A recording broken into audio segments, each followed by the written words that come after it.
빌립보서 세 번째 시간입니다. 바울은 자신이 로마로 잡혀간 그 상태에서 나는 기쁘고 기쁘도다 이렇게 고백을 하고 있습니다. 그 이유는 나의 이 매임으로 인하여 예수 그리스도가 증거되어지고 있기 때문이다. 하나님이 나의 매임으로 인하여 일하시고 계시기 때문이다. 나는 이 복음에 증거하는 일이 멈추어 산 것이 아니라 하나님이 계속 일하고 계심을 나는 보고 있다. 그러니 나는 기쁘고 기쁘다 이렇게 말을 하고 있습니다. 지금 사도 바울이 하고 있는 것은 잡혀간 바울을 바라보는 사람들, 바울에게 주목하고 있는 사람들에게 하나님이 무엇을 하고 계신지를 증거하고 있는 것입니다. 마치 우리가 주일에 말씀해 보셨듯이 사도 베드로가 못 걷는 자를 걷게 했을 때 베드로에게 다 주목을 했죠. 저자가 이 나면서부터 못 걷는 자를 걷게 했다. 그랬더니 베드로가 왜 우리의 개인의 경건과 능력으로 이 사람을 걷게 한 것처럼 왜 우리에게 주목을 하느냐. 너희가 죽였으나 하나님이 살리신 예수 그리스도께서 능히 이 사람을 살리신 것이다. 베드로가 아니라 하나님께 주목하게 하고 하나님이 하신 일을 나타내고 예수님이 죽음에서 부활하심을 나타내고 있듯이 지금 바울도 마찬가지로 나에게 주목하지 말고 하나님을 기억하고 하나님을 바라봐라. 하나님이 이 모든 것을 통하여 일하고 계신다. 하나님은 악한 것이나 선한 것이나 모든 것이 합력하여 선을 이루도록 하나님의 기쁘신 뜻을 이루시도록 역사하는 분이시다. 지금은 내가 매인 것 같으나 또 너희가 이 일로 인하여 너희도 걱정하나 또 이 일이 어느 사람에게는 힘을 주기도 하고 어떤 사람들에게는 슬픔을 주기도 하고 어떤 사람들에게는 두려움을 주기도 하나 하나님은 이 상황을 통하여 역사하고 계신다. 그의 일은 멈출 수가 없고 그를 막을 자가 없다. 이렇게 담대하게 선포하고 있는 것입니다. 그러니 우리가 처한 모든 처지와 상황과 일들 가운데 우리 자신도 우리 자신에게 주목하기보다 하나님께 먼저 집중하는 것을 훈련도 해야 되고요. 그것을 기억해야 됩니다. 나 자신에게 집중하다 보면요. 우리의 이 어둠은 끝이 없기 때문에 정말로 끝까지 끝이 어딘지도 모르게 내려가게 됩니다. 처음에는 내 기쁨과 내 만족에 주목하다가도 어느 시간이 지나다 보면 갑자기 우울해지고요. 내 깊은 어둠이 갑자기 몰려오게 됩니다. 나에게 집중하기 시작할 때 영적인 또 침체가 오게 됩니다. 이게 왜 그런 거냐면요. 하나님이 우리를 지으실 때 하나님을 바라보도록 우리를 만드셨기 때문입니다. 마치 해바라기가 해를 향하여 그 고개를 들고 이파리를 쫙 펼치듯이 하나님을 향하여 눈과 마음, 우리의 시선을 고정시킬 때 우리가 꽃과 같이 피어나고 열매가 맺어지고 하나님의 뜻하신 영광을 맺게 되는 것입니다. 하나님을 보지 못하고 내가 해볼 거야, 내가 할 거야, 물이 어디 있지? 뿌리를 땅에 깊게 박아보고 내가 아무리 애를 쓰고 힘을 내도 다시 좌절하고 넘어지는 이유는 하나님을 바라보지 않고 내 열심과 내 의와 내 기분과 내 뜻대로 그러니까 나 자신에게 주목한 결과로 그 일이 일어나게 된 것입니다. 그래서 예수님께서도 말씀하신 것이죠. 내가 너희 안에, 너희가 내 안에 있을 때만이 열매를 많이 맺을 수 있다. 내가 없이는 너희는 아무것도 할 수 없다. 나에게 붙어 있으라. 그러면 나로부터 영양을 공급을 받고 많은 열매를 맺게 될 것이다. 그래서 지금 사도 바울은 매인바 그 육신의 연약한 가운데 힘든 가운데 하나님을 바라보니까 하나님의 일하심의 역사를 계속 보게 된 것이고 자신을 걱정하는 많은 사람들에게도 하나님이 일하고 계시고 역사하고 계시니까 나는 포기하지 않는다. 나는 오히려 기쁘다. 하나님을 찬양한다. 하나님은 하나님의 뜻을 이루실 것이다. 이렇게 찬양을 하게 된 것입니다. 이 초대교회, 이 처음 성령을 받은 이 예수님 시대 때 부활 승천하시고 생겨난 이 교회의 시대에 그 부흥의 역사가 여기로부터 시작된 것입니다. 박해를 받고 기근이 들고 어려운 처지와 상황이 됐을 때 그 속에서 영혼들이 계속 살아나고 부흥의 역사가 여기로부터 나타나게 됐습니다. 그러니까 신비한 일이죠. 하나님께서는 이 상황들을 허락하셔서 온 땅에 교회들이 퍼지도록 역사하셨고 박해를 피해간 사람들을 통하여서 그 곳곳마다 교회들이 생겨나도록 역사를 하셨다는 사실에서 우리가 박해를 받거나 어려움을 당할 때도 하나님 우리를 그냥 괜히 이렇게 힘들게 하거나 어렵게 하려고 주신 것이 아니라 하나님의 선하신 뜻에 따라 인도하심이 있고 하나님이 이루어 가시는 뜻이 있다는 것을 기억하실 수 있기를 소망합니다. 우리 그 해외 다니다 보면요,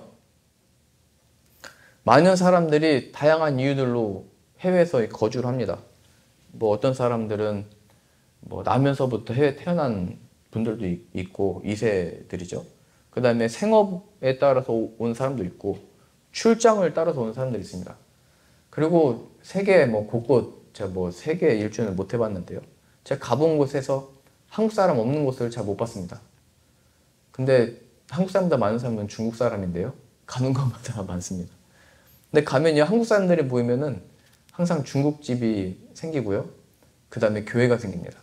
세 가정만 보이면 같이 모여서 기도를 하다 보니까 그 자리에 이제 교회가 생겨나게 되는 것이거든요. 그러니까 우리가 생업 때문에 갔든 출장으로 인해서 갔든 어떤 이유로 해서 어디를 가든 하나님은 다양한 이유들로 우리를 보내기도 하시고 다시 부르기도 하셔서 하나님의 일과 그 뜻을 이루어 가시는 것입니다. 내가 출장 가서 무엇을 할 수 있을까? 내가 뭐 선교사처럼 뭐 이렇게 선교를 떠나는 건 아니지만 하나님이 나를 복음을 들고 보내셨는데 어떻게 그 뜻을 이루실까? 그렇게 해서 세워진 교회들이 많이 있습니다. 우리 전성재 권사님도 미국 가셨다가 교회를 여러 이렇게 세우는 일을 경험하고 오셨잖아요. 그러니까 하나님이 보내신 그곳에서 나는 하나님의 어떤 사역자나 훈련받은 자가 아니라 하나님이 보내신 그 자리에서 교회들이 생겨나도록 역사하고 그렇게 하나님께서 놀랍게 쓰신다는 사실입니다. 그러니까 우리가 주목해야 되는 것은 우리가 어디 가서 더 잘 먹고 잘 살 수 있냐, 어디 가서 유익을 얻을 수 있냐, 우리가 어디에 더 머물면 더 좋을 거냐, 어떤 집이 더 나은 데냐, 어디가 더 집값이 오를 것이냐, 여기에 주목하는 것이 아니라 하나님 우리를 보내신 곳에서 하나님의 뜻을 이룰 것이니까 우리에게 주목하기보다 먼저 그의 나라와 의를 구하자. 그러면 하나님이 우리가 바라고 소망하고 또 필요와 간구를 하나님이 다 채워주실 것이고 하나님이 하나님의 뜻을 우리의 삶을 통해서 이루어 나갈 것이다. 그렇게 세계 열방 가운데 교회들이 생겨나게 된 것입니다. 그것이 초대교회 때는 박해를 받아서 그런 일이 일어났던 것이고 지금 시대는 다양한 일자리들을 찾아서 가는 그곳에서 혹은 각자 어떤 처지 속에서 간 그곳에서 하나님의 복음의 씨앗들이 뿌려지게 하시고 복음의 열매들을 맺게 하시는 것입니다. 그러니까 하나님의 하시는 일은 신비하고 놀라운 일입니다. 그러니 우리들도 늘 나 자신에게 관심을 가지고 주목하기보다는 이게 왜 나 자신에게 관심을 가지고 아니 내가 잘 돼야 하나님도 잘 되고 나도 좋은 거 아닙니까? 하겠지만 늘 나 자신에게 주목하면 거기로부터 시험과 유혹과 어려움이 임하게 됩니다. 하나님이 아니라 나에게 주목을 하기 때문입니다. 우리를 지으신 하나님이 아니라 지음을 받은 피조물에게 주목을 하기 때문입니다. 나 자신이 우상이 되어지기 때문입니다. 만족함이 없는 나에게 내가 나를 위해서 나 자신을 섬기는 자로 그때는 세워지기 때문입니다. 모든 순간에 하나님께 주목하고 하나님께 집중할 때 그 역사가 일어날 줄로 믿습니다. 예수님의 제자들도 마찬가지죠. 그들의 처음의 기대는 이 나라의 회복, 로마를 무찌러줄 메시아, 그러한 임금으로 예수님을 기대를 했습니다. 3년 동안 예수님이 많은 사역들을 하시면서 정말로 우리의 뜻을 이뤄주실 것 같다. 우리에게 참된 만족을 주실 분이다. 그가 또 높은 자리에 올라가실 때 우리도 한 높은 자리를 차지할 수 있을 것 같다. 많은 기대와 소망을 가졌습니다. 그런데 예수님이 옆에 계셨는데도 그들의 관심은 자기 자신들에게 있었죠. 내 꿈, 내 소망, 이 예수님을 통해서 내가 이걸 우리가 이룰 수 있겠다. 예수님을 통해서 우리가 도움을 받을 수 있겠다. 그러니까 자기 자신에게 집중을 하고 있었죠. 그러니까 예수님이 정작 그 영광을 나타내시기 직전에 십자가에 못 박히실 때는 다 떠나가 버리잖아요. 그러니까 자기 자신에게 집중하면 예수님 옆에 있어도 모르는 거고요.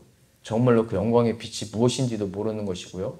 말씀이 이렇게 선포되어지고 있는데도 내 마음에는 그 공허함을 어떻게 못 채우는 것입니다. 그러니 우리들의 기도는 나를 향한던 곳에서 이 시선, 마음, 온 마음과 정성과 뜻이 하나님을 향하여 노력 은혜를 베풀어 주옵소서. 그렇게 하기 시작할 때 하나님의 영광이 임하기 시작을 하고요.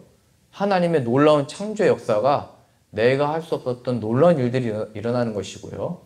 죽음에서 부활을 만들어내신 그 부활의 생명이 차고도 넘치도록 우리를 사용하시는 것입니다. 어디 가면 이제 복을 받을 수 있을까? 어딜 가면 잘 될 수 있을까? 찾아가던 사람들이 이제는 이제 우리가 가는 곳이 하나님의 영광과 복이 임하는 것이구나. 가게 되어지는 것이죠.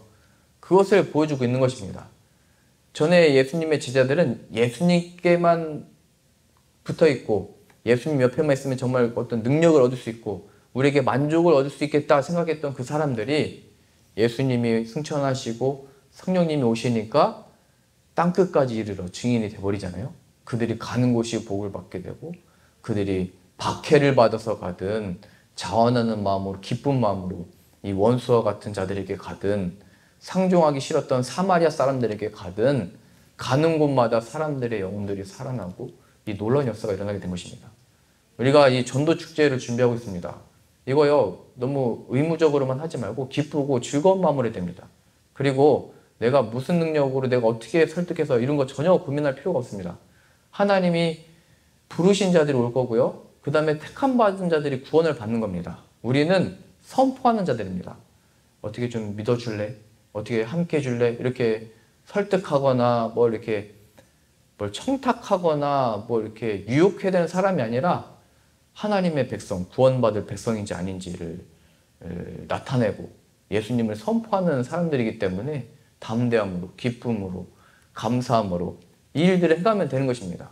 강하면 강한 대로, 약하면 약한 대로 나에게 주신 그 영혼들을 위해서 기도하고 나아가면 입술의 말과 우리의 내미는 손과 하나님이 우리의 발걸음을 통해서 영혼들을 살리는 일에 사용을 하시는 것입니다. 중요한 것은 우리가 이러한 축제를 앞두고 내게 주목하고 있냐, 아니면 우리가 무엇을 하고 있는지 우리에게 주목하고 있냐, 아니면 우리가 하나님께 주목하고 있냐, 이게 중요하다는 사실입니다. 하나님 도와주시고 예수님이 도와주셔서 뭔가 잘되게 해주시고 이거는 의미가 없는 겁니다. 예수님을 이 시간과 준비하는 과정을 통해서 얻으면 그걸로도 만족이 되는 것입니다. 왜냐면 내게 예수님이 계시니까요. 그리고 행사가 그냥 나도 잘 참여를 못했어도 예수님이 내 안에 계시면 이 행사와 상관없이 내가 증인으로 이제 살 수 있게 되는 것이죠. 하나님의 목적은 어떠한 의미에서 다른 사람이 이기 전에 우리를 향한 것이고 우리 자신들도 이 예수님께 주목해야 되고 하나님께 주목해야 되는 것입니다. 그리고 순간순간마다 그러면 시간마다 귀하다는 것을 발견하게 되고 하나님의 예비하신 순간들이 있다는 것을 발견해서 이 복음을 전할 기회를 얻게 될 것입니다. 저는 이 일에 우리가 함께 쓰임을 받는 것 기쁘고 즐겁습니다. 제가 전에는 무슨 스포츠카 경주하듯이 혼자 막 달렸는데 이제는 우리 성도님들과 함께 해야 되잖아요. 함께 한다는 것이 더 멀리 가고 오래 가고 하나님께 복되게 쓰임받을 수 있는 것입니다. 하나님의 복음을 전하는 일에 이렇게 복되게 쓰임받기를 소망합니다. 그러니까 지금 이제 바울은 여러 교회 서신서들을 써가면서 우리가 이 하나님의 선교에 다 동참한 것이요 나만이 아니고 너희들에게도 고난이 기다리고 있는데 하나님의 이 영광이 펼쳐지고 있다는 것을 기억해라. 그러니 나는 기쁘다. 이렇게 얘기하고 있는 것입니다. 우리 오늘 아주 중요한 내용입니다. 20절 말씀 보겠습니다. 20절입니다. 나의 간절한 기대와 소망을 따라 아무 일에든지 부끄러워하지 아니하고 지금도 전과 같이 온전히 담대하여 살든지 죽든지 내 몸에서 그리스도가 존귀하게 되게 하려 하나니 이는 내게 사는 것이 그리스도니 죽는 것도 유익함이라. 그러니까 산다 죽는다 얘기하는 게 힘들다는 얘기죠. 일단은 육신적으로는 힘든 겁니다.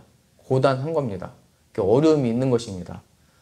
그런데 죽는 것도 유익한 이유는 내 안에 예수 그리스도가 살아계시기 때문이다. 예수님이 살아 있을 수 있는 이유는 예수님이 우리 죄를 대신하여 함께 십자가에 죽으셨기 때문이고 부활하신 예수님이 그 안에 있기 때문입니다. 만약에 바울이 죽으면 그가 왜 죽은 것이냐? 예수 그리스도의 이름을 증거하다 죽었다. 이렇게 알려지게 되겠죠? 그럼 예수님의 이름이 전하여지게 되는 것입니다. 그러니 나는 나의 이 살든지 죽든지 살아있으면 예수님을 전하는 것이고 죽어도 예수님으로 인해서 죽은 거기 때문에 내 안에 계신 예수님이 존귀히 여겨지고 전파되어지고 나타나는 것이기 때문에 나는 죽는 것도 유익하다고 생각을 한다. 이러한 의미에서 또 사도 바울은 자신을 우리들을 가리켜 질그릇이라고 표현했습니다. 깨어지기 쉬운 그릇. 뭐 질그릇은 떨어지면 그냥 쨍그랑하고 다 깨져버리잖아요. 그런데 우리 안에 있는 보배, 예수 그리스도가 참된 보배이기 때문에 우리가 깨져도 예수 그리스도가 드러날 것이요. 또 질그릇처럼 흔한 그릇이라 할지라도 예수 그리스도가 함께 계시니 영광스러운 그릇이다. 예수 그리스도로 인하여 우리는 육신의 어떤 어려움이나 죽음조차도 두려워할 이유가 없다. 하나님이 하시려면 이 육신의 연약함도 다 사용하셔서 역사하신다. 이것을 보여주고 있는 것입니다. 자, 이제 이어서 보겠습니다. 22절입니다. 그러나 만일 육신으로 사는 이것이 내 일의 열매일지인데 무엇을 택해야 하는지 나는 알지 못하노라. 내가 그 둘 사이에 끼었으니 차라리 세상을 떠나서 그리스도와 함께 있는 것이 훨씬 더 좋은 일이라. 그렇게 하고 싶으나 내가 육신으로 있는 것이 너희를 위하여 더 유익하리라. 내가 살 것과 너희 믿음의 진보와 기쁨을 위하여 너희 무리와 함께 거할 이것을 확실히 아노니 내가 다시 너희와 같이 있으므로 그리스도 예수 안에서 너희 자랑이 나로 말미암아 풍성하게 하려 함이라. 근데 지금 여기서 갑자기 고민을 얘기했습니다. 그런데 나는 정말로 이제 이 육신에서 떠나서 그러니까 그냥 죽어서 예수님과 그냥 함께 있고 싶다. 그러니까 지금 그만큼 힘들다는 표현을 하고 있는 거죠. 근데 어차피 나 하나님이 부르셔도 예수님과 함께 하는 거기 때문에 영광스럽고 즐겁고 행복한 일이 나는 기다리고 있는 것이다. 이런 확신을 가지고 얘기하고 있는 것입니다. 그런데 바울이 그러나 내가 이 죽느냐 사느냐에 끼어 있는데 내가 살아있는 것이 너희에게 지금은 유익하기 때문에 내가 지금을 산다 얘기하는 것입니다. 그러니까 우리가 이 고민이 될 때가 있습니다. 아, 인생에 있어서 이게 더 사는 게 맞는 건지 아니면 이 인생에 있어서 이 사는 게 무슨 의미인지 이렇게 말하면 안 되는 것입니다. 살든지 죽든지 예수 그리스도가 존귀하게 될 줄 믿습니다. 이렇게 믿음의 고백을 하면서 살아야 되고요. 지금 바울이 이 육신의 연약한 가운데 왜 이런 얘기 했냐면 단순히 매인 것만이 아니라 육신에 그 육체에 가시가 있었잖아요. 지금 뇌전증이라고 얘기를 하거든요. 그러니까 사역을 하다가 그냥 쓰러지는 그 당시 때 무슨 약이 있었겠어요.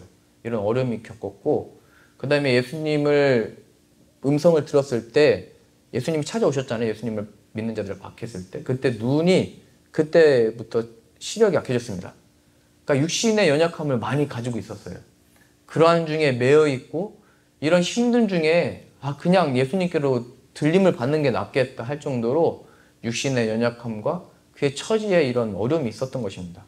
그런데 내가 육신은 힘들지만 살아있는 것이 너희에게 유익하니 나도 지금 힘을 내서 나아간다. 그러니까 우리가 무슨 일을 결정할 때 내 육신의 어떤 건강 상태로 결정하는 것이 아니라 혹은 내 오늘의 기분이 좋고 나쁘고로 이렇게 기분에 따라 하는 사람이 아니라 내가 오늘의 어떤 컨디션에 따라 오늘 잘할 수 있을지 못할지가 아니라 무엇이 하나님의 백성들을 위하여 하나님의 복음을 위하여 유익한지로 결정을 해야 되는 것입니다. 쉽게 예를 들어서 주일날 오늘 너무 피곤한데 오늘 너무 몸이 안 좋은데 왠지 기분이 갔다가 낙엽만 밟아도 넘어질 것 같은데 이런 마음이 들 때 무엇이 교회를 위해서 유익한가? 성은아, 그 낙엽 밟고 넘어져도 내가 나를 위해서 널 쓸 거니까 가서 넘어져라. 그러신다는 거예요. 넘어져도 아무런 해를 당하지 않는다는 것을 내가 간증하게 될 것이다. 오늘 내가 기분이 안 좋게 갔으나 기분이 회복되어지고 돌아오는 것을 경험하게 될 것이다. 육신이 처져 있으나 내가 너를 불렀기 때문에 회복되어진 영광을 얻게 될 것이다. 그러니까 모든 이 어떤 결정과 판단을 무엇이 주를 위해서 유익한가. 물론 여러분들이 바이러스를 가지게 됐는데 막 나오시라는 얘기는 아닙니다. 유익을 위해서는 집에서도 기도할 수 있는 것이죠. 그러니까 항상 판단을 지혜롭고 옳게 해라. 무엇이 성도들을 위하고 성도들을 세워주고 살려주는 것이냐. 무엇이 정말 주의 백성들을 위한 것이고 무엇이 하나님의 복음의 이 영광을 위해서 할 수 있는 일이냐. 이것을 말하고 있는 것입니다. 그러니까 교회에서는 내 주장을 펼치는 것이 아니고 내 기분에 따라 하는 것도 아니고 내가 어떤 대우나 어떤 것을 받았다고 해서 그대로 행하는 사람도 아닙니다. 무엇이 하나님의 복음의 영광을 위하여 또 어떠한 일이 하나님의 복음의 장애물이 되고 방해물이 되는지를 보고 그것을 나도 끊어야 되고 하나님의 영광을 위해서 나를 드릴 줄 알아야 되는 것입니다. 지금 바울은 그렇게 자신을 들여서 매이기도 한 것이고 그곳에서 나 주님 그냥 나를 받아주십시오. 날 데려가 주십시오. 그런 마음에서 솔직하게 다 얘기한 거잖아요, 지금. 그러나 너희를 위하여 하나님의 복음을 위하여 지금을 살아있는 것이 유익하기 때문에 나는 지금을 포기하지 않고 산다. 더 강력하게 말했는데요. 그건 처음부터 나왔습니다. 나는 이 상황을 부끄러워하지 않는다. 이게 제가 볼 때 여기 목회하면서 제일 많이 배운 겁니다. 우리 성도님들 많이 아프시고 어려움 많이 겪으시고 여러 처지가 어려운데도 저 아직도 그 생각하면 눈물이 날려갑니다. 우리 이승철 목사님 그 걷기 힘드신데도 나 오늘 특송하시겠다고 갑자기 말씀하셔서 좋습니다. 예비하신 그 찬양을 하십시오. 그렇게 말씀드렸더니 주 예수보다 더 귀한 것은 없네. 이 찬양 여기 올라오셨는데 부르시는 거예요. 하나님 앞에서는 이 모든 것들이 예수 그리스도가 그 안에 계시니까 건강하든지 연약하든지 상관없이 어떤 자리에서든지 주님의 이름을 찬양하며 높일 수 있는 것입니다. 우리는 늘 생각하죠. 내가 좀 더 강하면, 내가 좀 더 성공하면, 내가 많은 사람들 중에서 1등하면 하나님께 영광을 돌리겠습니다. 아니랍니다. 바울은 그의 육신의 연약함과 눈에 보이지 아니함과 매어있는 중에서도 찬양을 한 것이고요. 우리의 삶에서도 진정한 찬양은 모든 처지와 일들 가운데 예수님이 함께 계시니 이것이 나의 위로요, 만족이요, 기쁨이요, 예수님과 함께하는 이 순간이 바로 천국의 삶입니다. 이것이 바로 지금 바울이 고백하고 있는 것입니다. 그래서 너희들의 신앙과 믿음, 우리를 위하여 주목하기보다는 이제는 신앙과 믿음이 성장한 만큼, 자라난 만큼 교회의 지체들을 위하여 예수님을 바라보도록 함께 자라나도록 돕는 역할을 해라. 이 이야기를 하고 있는 것입니다. 27절입니다. 그래서 이렇게 분명하게 좀 더 명확하게 이렇게 표현을 합니다. 오직 27절입니다. 오직 너희는 그리스도의 복음에 합당하게 생활하라. 이는 내가 너희에게 가보나 떠나 있으나 너희가 한 마음으로 서서 한 뜻으로 복음의 신앙을 위하여 협력하는 것과 여기 나왔죠? 협력하는 것. 나도 보이지 않는 곳에서 메인바 속에 너희를 위하여 애쓰고 있고 수고하고 있고 기도하고 있고 지금을 포기하지 않고 부끄러워하지 않고 살고 있듯이 함께 있는 자와 함께 협력하여 주의 뜻을 이루라. 두 번째요. 28절 무슨 일에든지 대적하는 자들 때문에 두려워하지 말라. 이것은 그들에게는 멸망의 증거고 너희들에게는 구원의 증거니 이거 하나님께로부터 허락되어진 것이다. 두려워하지 말고 함께 협력하여 대적하고 끝까지 나아가라. 29절입니다. 그리스도를 위하여 너에게 은혜를 주신 것은 다만 그를 믿을 뿐 아니라 또한 그를 위하여 고난도 받게 하려 하심이라. 나에게 주어진 고난만이 아니라 너희들에게도 고난이 주어질 것이다. 그러나 장차 우리에게 주어질 영광과 비교할 수 없으니 지금을 살아라. 이렇게 말하고 있는 것입니다. 그러니 우리가 주어진 이 신앙과 믿음 생활에 있어서 온전히 예수님을 의지하고 붙들 수 있기를 소망합니다. 우리 안에 살아계신 이가 예수 그리스도이십니다. 우리가 깨진다 할지라도 우리 안에 계신 보화 예수 그리스도가 나타나게 되어질 것입니다. 이것이 지금 바울에게 위로가 되고 소망이 되고 힘이 됐던 것처럼 이제 빌립보 교회에 이 서신서를 쓰면서 주면서 너희들에게도 고난이 없기를 바란다 이렇게 하지 않고 너희들에게도 고난이 임하게 될 것인데 승리의 이름 예수 그리스도가 계시니 복음에 합당하게 생활해라.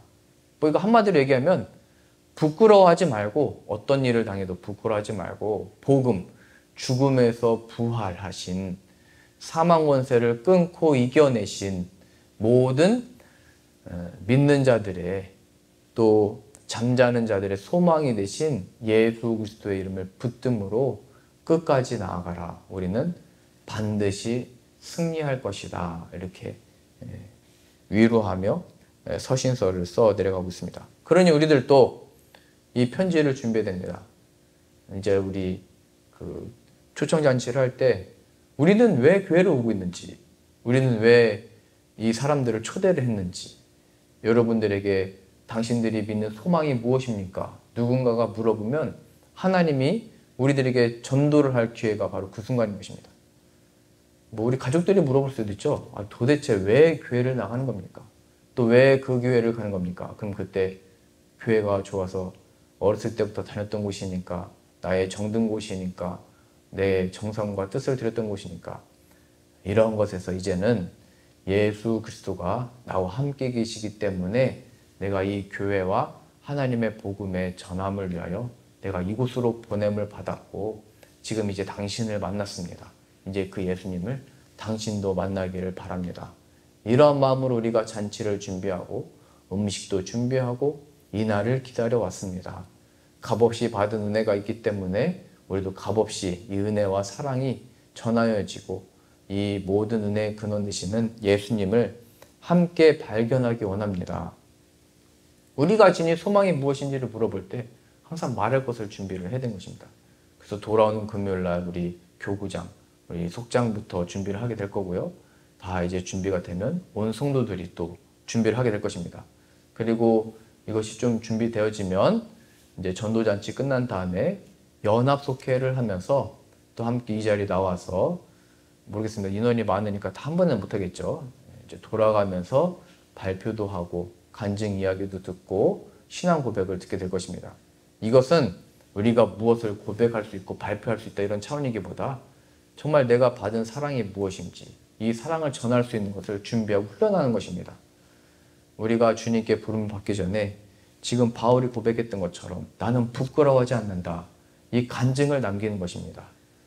내 신앙의 이야기, 나를 만나주신 예수님, 나에게 은혜를 베풀어 주신 하나님을 함께 고백하며 또 이 일에 잘 준비되어져서 한 영혼을 살리는 일에 또 하나님이 예비하신 자들을 만났을 때 당신의 신앙과 믿음은 무엇입니까? 당신은 왜 포기하지 않고 이곳에 남아있는 것입니까? 라고 하는 질문을 들을 때 죽음에서 부활하신, 다 끝난 곳에서 시작하신 모든 영광의 역사를 사망의 권세를 끊어내시고 나타내신 돌무덤을 굴러내시고 부활하시고 역사하신 그 예수님이 나와 함께 하시기 때문입니다. 기쁨으로 전하며 감사하며 찬양이 넘쳐나게 되는 저 여러분들 다 되실 수 있기를 소망합니다.